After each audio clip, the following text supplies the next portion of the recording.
Fully finished po ang ating mga units dito kay First, meaning hindi nyo na po kailangan gumastos for the flooring, ceiling, partition, hand railings, kasi lahat po yun kasama na sa turnover natin. Even yung gate tsaka fence, included na po sa deliverables natin. So, hindi na kayo gagastos ng additional para magpalagay ng gate at fence. Aside from that, expandable din po lahat ng units natin upon turnover. Pwede po kayo mag-expand. If ever kailangan niyo ng additional space, hindi na po kayo bibili ng isa pang bahay. Expand na lang. Also, all-in total contract price din po tayo. All-in TCP. Anong ibig sabihin?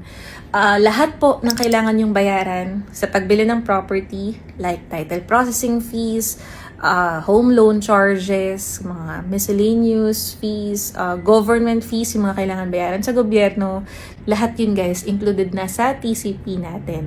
Even yung move-in fees, yung pakabit ng water and electricity, kasama na din po sa TCP. Yun po talaga ang advantage natin dito kay First. Fully finished units, all-in TCP, expandable pa upon turnover yung mga houses natin. And aside from that,